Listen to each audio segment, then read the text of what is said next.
Assalamualaikum warahmatullahi wabarakatuh. Kami dari kelompok 6 akan menjawab pertanyaan ujian tengah semester AIK. Assalamualaikum warahmatullahi wabarakatuh. Perkenalkan, nama saya Muhammad Asra Muntas dengan NIM akhir 112. Jadi di sini saya akan menjawab nomor 1 ya. Oke, nomor 1 itu dari UTS AIK. Nomor 1, menurut penjelasan Al-Quran dalam hal ini surat At-Tin bahwa manusia adalah makhluk ciptaan Allah yang paling sempurna. Pertanyaan pertama adalah apakah hakikat manusia sebagai bashar atau al-bashar? Terus jelaskan dalil ayat Al-Quran. Oke, yang pertama, berdasarkan konsep al-bashar, manusia tidak jauh berbeda dengan makhluk biologis lainnya. Al-bashar adalah gambaran manusia secara materi yang dapat dilihat, seperti memakan sesuatu, berjalan, dan berusaha untuk memenuhi kebutuhan biologisnya.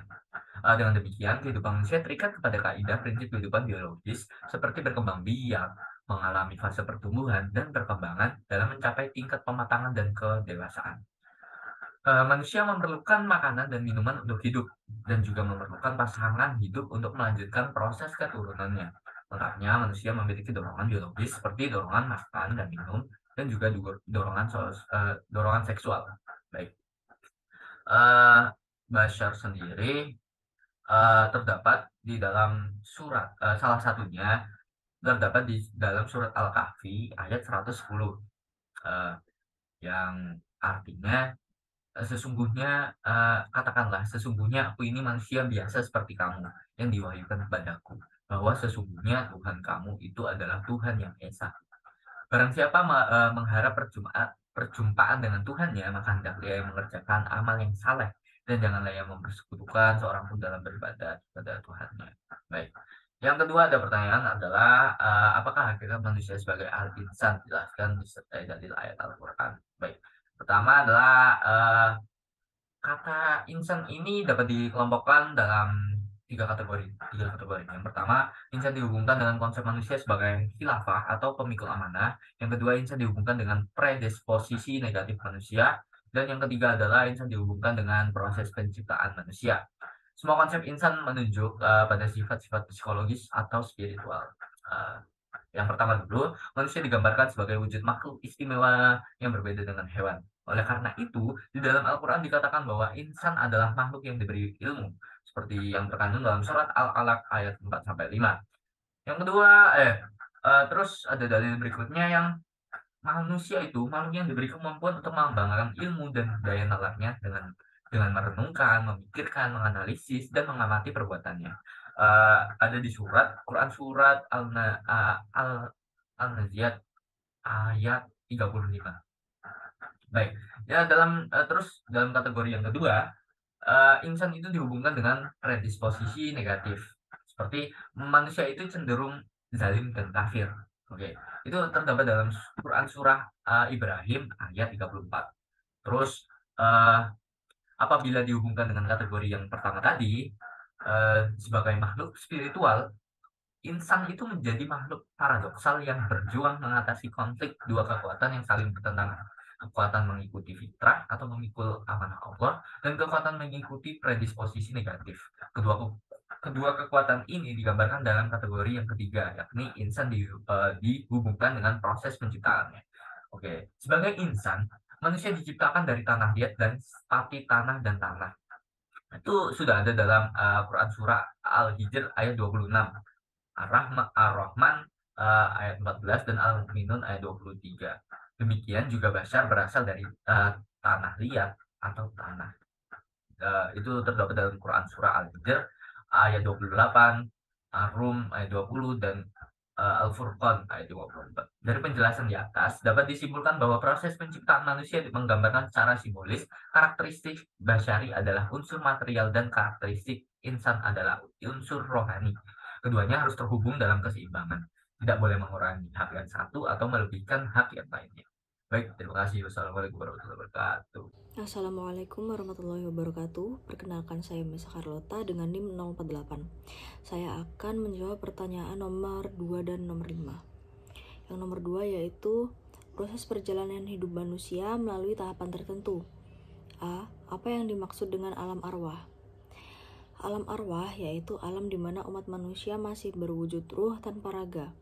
Al-Quran mengisyaratkan pada waktu itu umat manusia telah secara sepakat mengakui Allah Subhanahu wa Ta'ala sebagai Tuhan satu-satunya dan Tuhan yang akan disembah untuk mengabdi. Yang B adalah apa yang dimaksud dengan alam barzah. Alam barzah yaitu alam kubur yang membatasi antara dunia dan akhirat. Barzah menjadi tempat persinggahan sementara jasad makhluk sampai dibangkitkannya pada hari kiamat.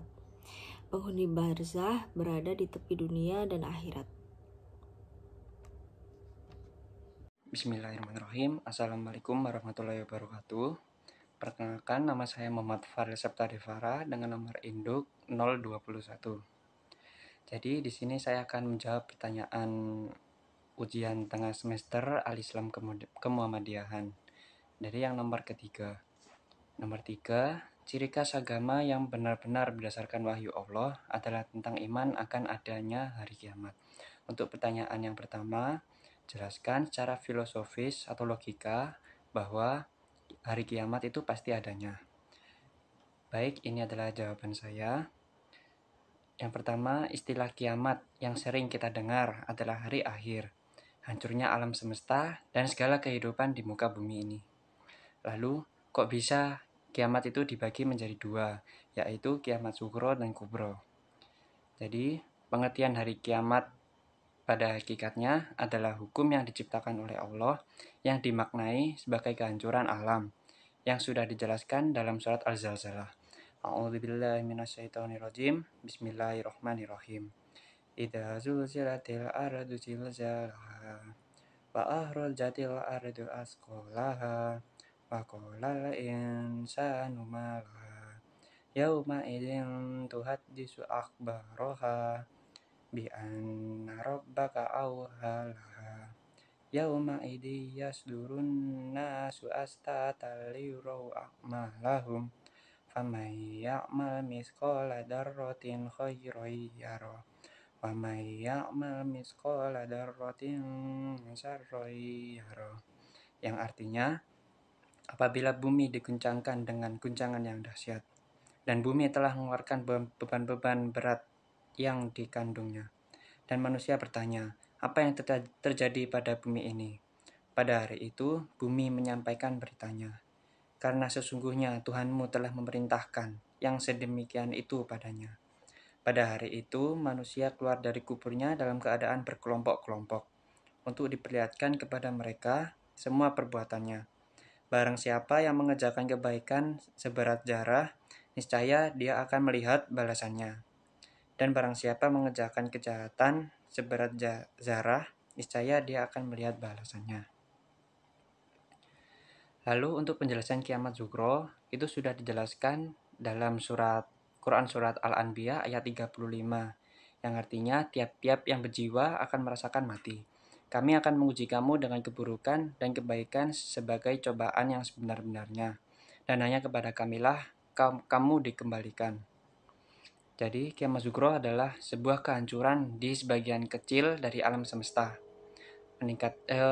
Untuk tanda-tanda seperti banyaknya bencana alam di mana-mana, kematian seseorang, meningkatnya korupsi, umat Islam itu bergaya hidup bermewah-mewahan, dan maraknya pembuat gedung pencakar langit.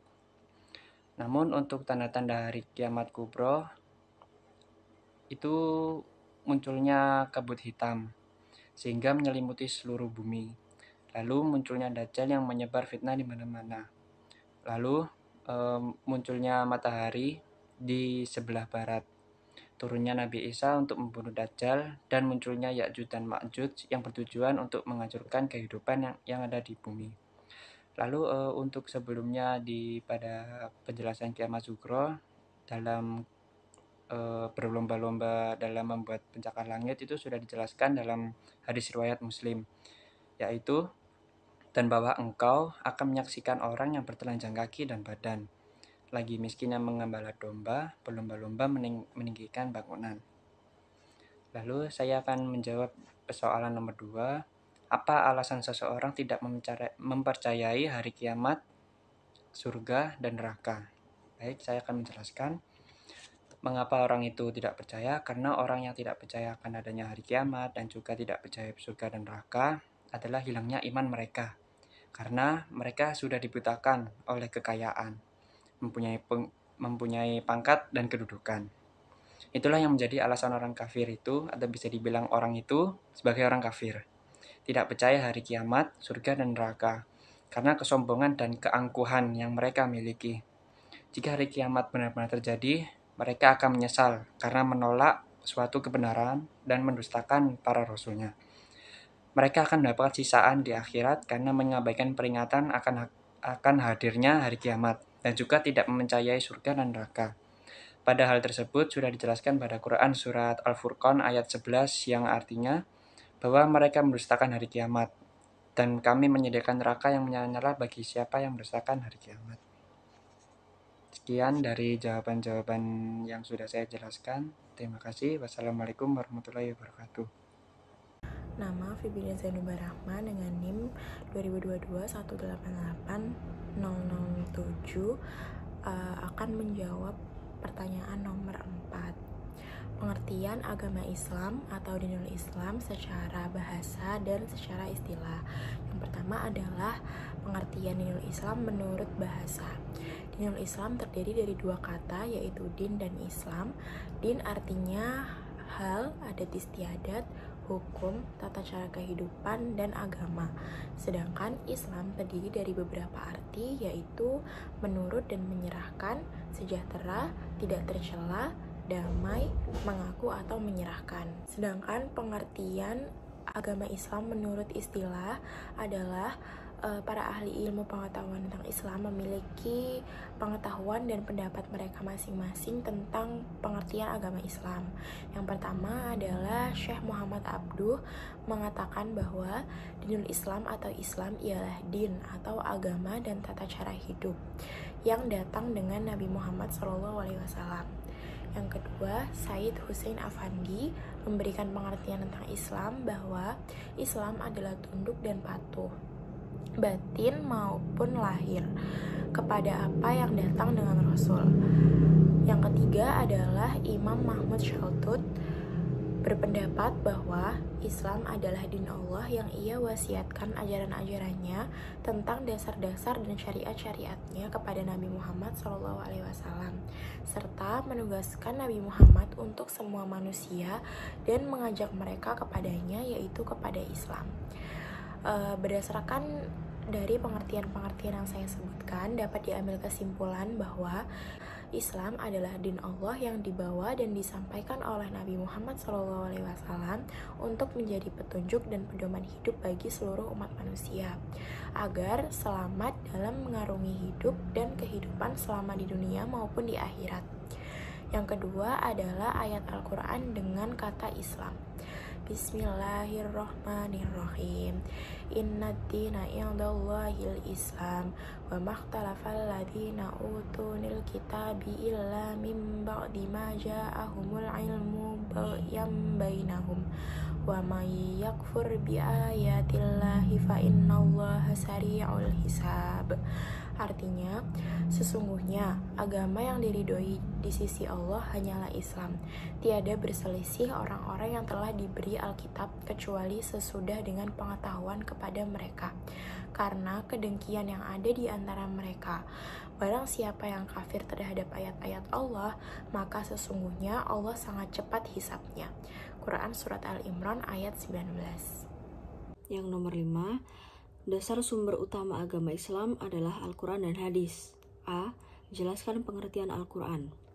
Menurut bahasa, Al-Quran secara harfiah berarti bacaan yang sempurna. Ia merupakan suatu nama pilihan Allah yang tepat karena tiada suatu bacaan pun yang dapat menandingi Al-Quran. Bacaan Al-Quran ini sangat sempurna dan mulia. Yang B. Jelaskan pengertian hadis atau as-sunnah. Secara bahasa, hadis berarti perkataan atau ucapan. Menurut istilah, hadis adalah segala perkataan, perbuatan, dan ketetapan yang dilakukan oleh Nabi Muhammad SAW. Hadis juga dinamakan as-sunnah. Namun demikian, ulama hadis membedakan hadis dengan sunnah. Hadis adalah ucapan atau perkataan Rasulullah, sedangkan sunnah adalah segala yang dilakukan oleh Rasulullah yang menjadi sumber hukum Islam. Hadis dalam arti perkataan atau ucapan Rasulullah terdiri atas beberapa bagian yang saling terkait satu sama lain. Sekian jawaban ujian tengah semester dari kelompok 6. Bila ada salah kata kami mohon maaf. Wassalamualaikum warahmatullahi wabarakatuh.